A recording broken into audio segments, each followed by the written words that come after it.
So slavery had a lot of problems long term for the South, and in the South developing. But slavery would not have been an issue if a lot of Americans didn't start saying slavery was wrong. And the anti-slavery crusade would lead a lot of Americans in the North, especially, to say slavery is wrong, which will make Southerners more and more defensive over time. The beginning of the anti-slavery crusade started around the American Revolution, because you cannot square the Declaration of Independence, it says all men are created equal, with slavery. That's why the founding fathers, they all talked about it as a necessary evil. They needed slavery, but they knew it was wrong. Around the American Revolution, though, all the states north of the Mason-Dixie line, Pennsylvania and north, voluntarily gave up slavery. Not immediately. A lot of the places it was gradual, but they all gave it up. Is it because Northerners are inherently more moral and just better than Southerners? No. It's because they didn't have the economic need for it, so slavery wasn't a big part of the economy in the North in the first place. No state where more than 10% of the population was slaves gave up slavery voluntarily. And a big reason for that is there was a constant concern of what do we do with slaves once they get their freedom. And Jefferson wrote about this, Madison wrote about this, Monroe wrote about this. Slave owners were always afraid, what happens when we free the slaves? Because let's say you enslaved people for a long time and you whipped them, punished them, sold their kids away.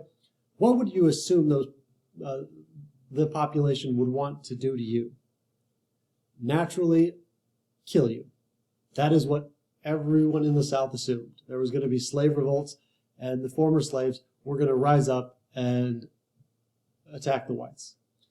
That is why there's a direct correlation between how many slaves were in a state, what percent of the population, and how viscerally pro-slavery there were. So the state with the highest amount of slaves was South Carolina. More than 50% of the population there are enslaved.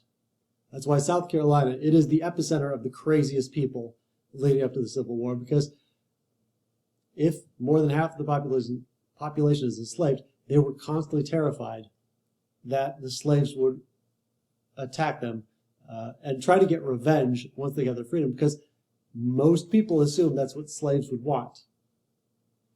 As it turned out, once slaves get their freedom, all they want is to be free. But even in the North, like a state like Illinois, Lincoln's home state, it didn't have slavery, so slavery was never there. But the state of Illinois, it banned all free blacks also. So it didn't have slaves, but it didn't want blacks either. So the issue of what to do with former slaves, the issue of race was always a problem. And the most famous example of trying to deal with the issue of race and slavery at the same time is called the American Colonization Society. It had a lot of some of the most prominent political leaders of the time. One of the founders was Henry Clay. It included James Monroe, James Madison, John Marshall.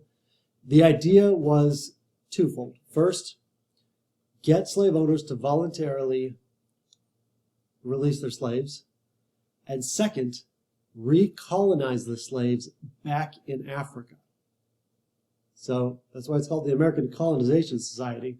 And it had blatantly racist objectives. Didn't want to just get rid of slavery, but it wanted to get rid of all the former slaves.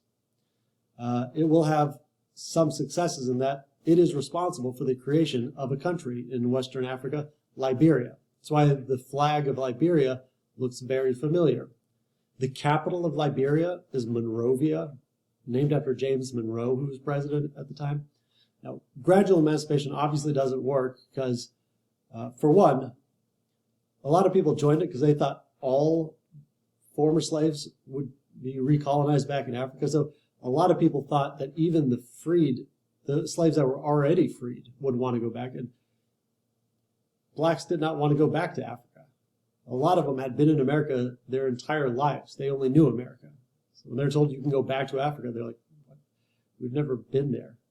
So it'll be successful in bringing some back. But more importantly than opposition by former slaves, white southern planters were not going to release their slaves voluntarily. They needed it for cotton. So it failed. It was then replaced in the 1820s and 1830s by gradual emancipation. Some Northerners, especially Quakers, tried to get Southerners to treat slaves more humanely and hopefully release the slaves when the slave owners died. But gradual emancipation will die out for two reasons. One, the most successful slave revolt in all of U.S. history.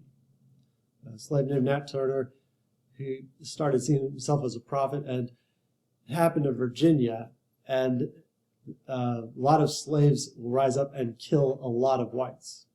Now, this was put down, and when it was put down, the state of Virginia had two choices, and they will have one debate in Congress. Do we move more towards gradual emancipation and start getting rid of slavery, or do we start cracking down on slavery and make it more established? And Virginia will decide to go with the second option. So they banned teaching slaves how to read and write. They banned slave gathering, and it effectively killed all discussion of gradual emancipation. And what Virginia did will spread to the other southern states. The second reason that gradual emancipation dies out, and what really starts pushing Southerners to move from slavery is a positive or a necessary evil to slavery is a positive good, is the rise of what are called radical abolitionists. And this is really important to understand. Radical abolitionists, in the United States, we use the term radical pretty often just to describe people that disagree with our position. And we don't have as many radicals in the United States as people think. Abolitionists are an exception. They are very radical. The person that's always considered the founder of the abolitionist movement, and one of the most famous, is William Lloyd Garrison. He will start one of the first abolitionist newspapers, The Liberator. He'll start and he'll organize abolitionist societies, and all northern states will have branches of abolitionist societies. Now, Garrison is considered the brains, because he did the organizing, and also the money behind the abolitionist movement. One of the other most famous abolitionists is Frederick Douglass, the first black hero in U.S. history. He was a former slave. He is considered the heart and soul of the abolitionist movement. Southerners are always saying Africans were not civilized enough or educated enough to have freedom. Douglass proved them wrong. He was incredibly eloquent, very well spoken, and he will escape to the north and become an abolitionist. Now, you must understand the difference between radical abolitionists and position that's called anti-slavery. The anti-slavery and abolitionists are not the exact same thing. Abolitionists, that is radical, that's a minority. Anti-slavery, that is the position that Abraham Lincoln will take, and the position of the Republican Party when that's created in 1854. So you must know the difference. Radical abolitionists, they are considered radical for several reasons. First and foremost, their position on slavery is so morally wrong, it needs to be ended everywhere in the country, immediately, no matter, regardless of the means of doing it, regardless of the cost, economic and cost of lives, and by any means necessary. So they will say, it doesn't matter if, we destroy the South's economy. It doesn't matter if some people die in the process. Slavery needs to be ended immediately. So their position was very radical. Another reason that radical abolitionists are considered radical is they truly believed in racial equality. Radical abolitionists would say blacks and whites are equal, and that is not a majority of the population in the 1800s. The majority of people in the South and in the North will say blacks are not equal to whites. And so abolitionists saying that they are equal, that was not popular.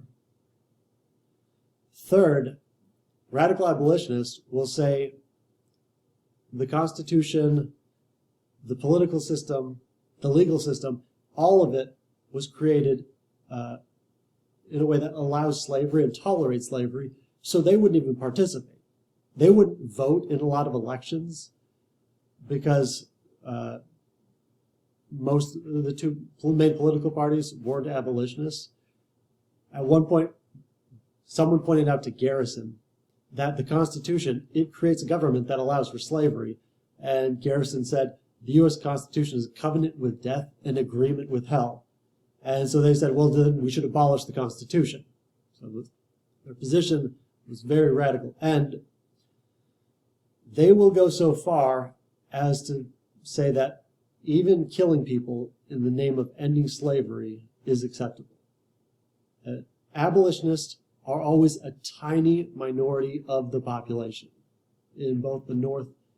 There's no abolitionists in the South, but even in the North, they're a tiny minority of the population. Now, if you are a small minority, when you say minority of the population, you're talking about less than 3%. So very, very small. Wendell Phillips, another famous one, said, in God's world, there are no majorities, no minorities. One on God's side is a majority. So they will say, even though they're a minority of a minority, a tiny, tiny part of the population, their position is so morally right and so connected with God that it didn't matter if they're a minority. You know, in a representative democracy, can a minority force its will on the majority? And if they believe it is morally right and it's God's will, that is something that you will have to decide for yourself. This is in contrast to the anti-slavery position. Again, anti-slavery is the position of Lincoln. It is a position of the Republican Party. It is what will be the position of the majority in the North. Their position was not that blacks were equal to white, because most Northerners did not believe that. But anti-slavery would say slavery is morally wrong, but it should not be attacked where it exists. They did not want to end slavery in the states where it already existed. They will want to work through the political system and through the legal system. So court cases, also winning Congress, winning presidential elections, so they can change laws, so they can gradually get rid of slavery. Again, not by attacking it where it exists, but by doing things like ending the domestic slave trade. They will call for getting rid of slavery in Washington, D.C., the nation's capital. Because when foreign dignitaries or diplomats from France and England came to Washington, D.C., they said it makes the United States look bad to have slaves. And also, most importantly, the one you really need to know, anti-slavery position is stop the spread of slavery. So let it stay in the southern states where it exists, but don't let it spread anywhere else, like the new territories that will be acquired from the Mexican-American War. So, this part you really need to understand. How do you evaluate radical abolitionists? How can a group that is that small have such a large effect? Because they do have a large effect way beyond their numbers. And there's two ways to understand this. Contemporary views or in their time, and also what is their historic impact, like long-term, in the big picture, what was their impact? First, contemporary. How would you assume radical abolitionists were viewed by their contemporaries? As you would guess, Southerners hated them. And when I say hated them, you will not find abolitionists that stayed in the North because their lives were always at risk. So all abolitionists, they moved to the North. The state of Georgia passed a law. So the state legislature in Georgia passed a law. It was signed by the governor calling for a bounty on the head of William Lloyd Garrison. That is a state in the United States saying that they will pay someone to kill an American citizen. So they were despised in the South. How were they viewed in the North? Surprisingly, they were really, really disliked. The only cases I know of an abolitionist being killed happened in the North, because that's the only place they were. But Northerners did not like them for several reasons. First and foremost, Northerners were racist. So abolitionists were saying blacks and whites were equal. Most Northerners did not believe that.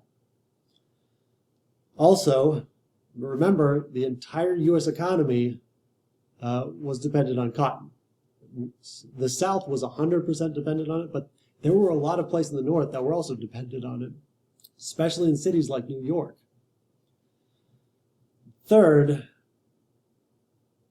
abolitionists insisted that their position was moral, and anyone who didn't agree with them, and anyone who wasn't as against slavery as them, was immoral.